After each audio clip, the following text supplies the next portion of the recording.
La tablée des femmes.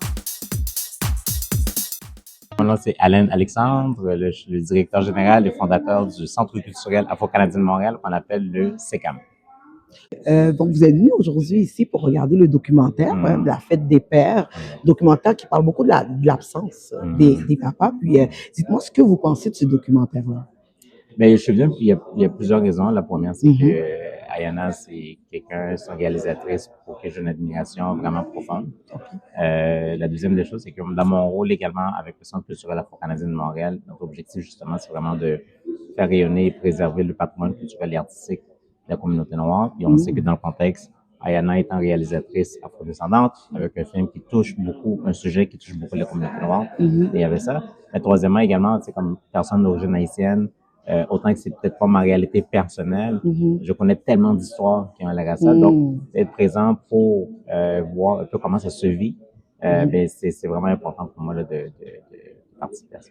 C'est parfait. Puis au niveau, vous avez regardé, vous avez vu le panel, il y a eu des questions, il y a eu des partages. Qu'est-ce que vous avez retenu? Qu'est-ce qui est venu vous chercher pendant le panel? Est-ce que quelqu'un a dit quelque chose, un commentaire ou qui est plus venu vous chercher profondément? Ouais. Ben, c'est la notion de guérison. Puis c'est quoi la guérison? Et il y a quelqu'un qui est intervenu à un moment donné, elle a dit que la guérison aussi, c'est peut-être essayer, des fois, c'est ne pas nécessairement résoudre le problème qu'on voulait résoudre. Parce que ça peut donner une certaine paix d'esprit aussi. Donc, j'ai beaucoup aimé entendre ces discussions-là, mais aussi, il y avait tellement une variété de points de vue également sur différents sujets au niveau de la psychologie, de l'enfance, les traumas, etc. Donc, j'ai trouvé que c'est vraiment très, très, très riche comme conversation.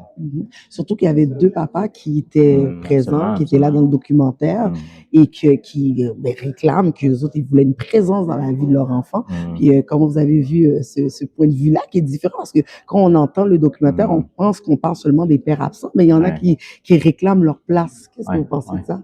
Ben, moi, je pense que c'est une perspective qui est importante quand même à apporter. Parce que je pense que c'est dans les conversations qu'on a eues dans le dernier demi-siècle, ça a beaucoup tourné beaucoup plus autour de la place de la femme. Et, surtout dans des situations de garde partagée, etc.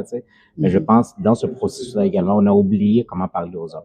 Donc, je pense que cette réclamation-là, ça fait partie d'une mouvance qui est plus généralisée que j'ai vue dans les dernières années également, parce que de plus en plus d'hommes réclament de prendre cette place-là. Puis je pense que c'est quand même assez important.